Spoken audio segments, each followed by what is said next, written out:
తన 100 రోజుల పరిపాలనలో వరదలు, ఆడపిల్లల మీద రేపులు, వైఎస్ఆర్సీపీ వాళ్ళని మర్డర్ చేయటం, నరికి చంపటం, వాళ్ళ మీద తప్పుడు కేసులు పెట్టి ప్రజలకు ఇచ్చిన ఏ హామీ నెరవేర్చలేదు. కాబట్టి ప్రజల్లో తనకు వస్తున్న చెడ్డ పేరుని డైవర్ట్ చేయడానికి డైవర్షన్ పాలిటిక్స్ లో ఈరోజు వెంకటేశ్వర స్వామిని కూడా చంద్రబాబు నాయుడు గారు వదలలేదనేది మనకు స్పష్టంగా కనిపిస్తోంది.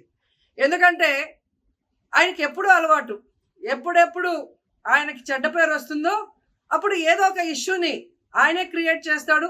దాన్ని తన వర్గీయులతో పబ్లిసిటీ చేయటం, దాని మీద డిస్కషన్లు చేసి ఎదుటి వాళ్ళ మీద నిందలు వేయటం ఆయనకు అలవాటే.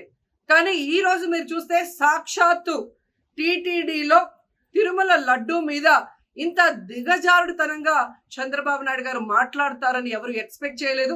ఈ రోజు ఆయన మాట్లాడాక ప్రతి ఒక్కరు కూడా చీకొట్టడం మనం గమనిస్తూనే ఉన్నాం.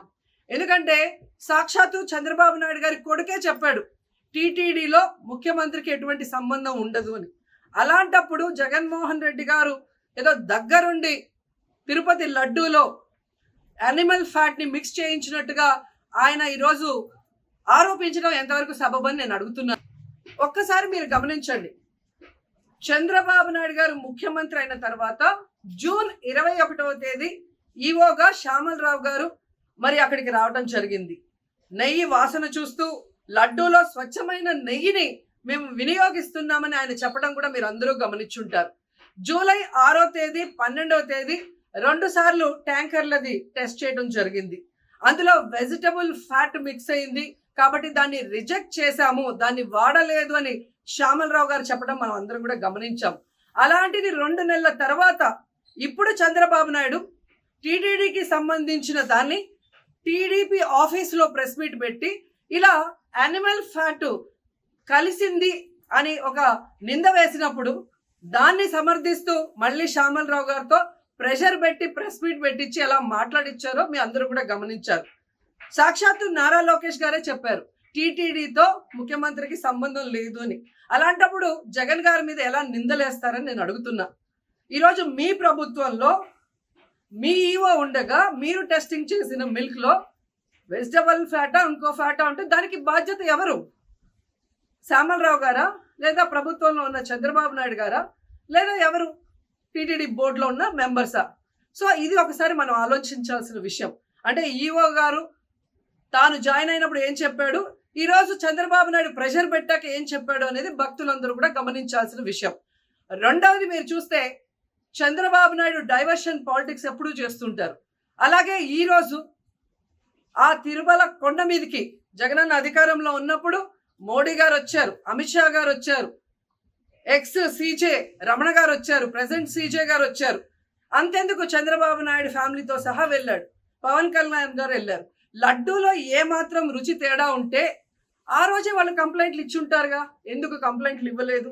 ఇప్పుడు ఆ 5 సంవత్సరాల్లో ఏదో జరిగిందని నింద వేయటానికి ఈరోజు టీటీడీని ఎంచుకొని తిరుమల తిరుపతి దేవస్థాన ప్రతిష్టను దిగజార్చడం ఎంతవరకు కరెక్ట్ అని భక్తులందరూ కూడా ఒకసారి ఆలోచించాల్సిన అవసరం ఉంది. అండ్ మూడవది, ఈరోజు ఎవరైతే బీజేపీ నాయకులు కూడా మాట్లాడుతున్నారో వాళ్ళని నేను అడుగుతున్నా, ఇదే టీటీడీ బోర్డులో మెంబర్లుగా బీజేపీకి సంబంధించిన వాళ్ళు ఉన్నారు. మరి ఆ రోజు తప్పు జరిగితే వీళ్ళందరూ ఎందుకు మోడీ గారికి అమిత్ షాకి ఇన్ఫార్మ్ చేయలేదు, ఎందుకు దీని మీద చర్యలు చేపట్టలేదు అనేది నేను అడుగుతున్నా. అలాగే ఈరోజు తెలుగుదేశం పార్టీ అధికార పార్టీలో ఉన్న వేమిరెడ్డి ప్రశాంతి గారు ఆ 5 సంవత్సరాల కాలంలో ఈ పర్చేసింగ్ కమిటీలో 5 సంవత్సరాలు ఉన్నారు. అలాగే ఇప్పుడు మంత్రిగా ఉన్న పార్థసారథి గారు కూడా పర్చేసింగ్ కమిటీలో ఉన్నారు.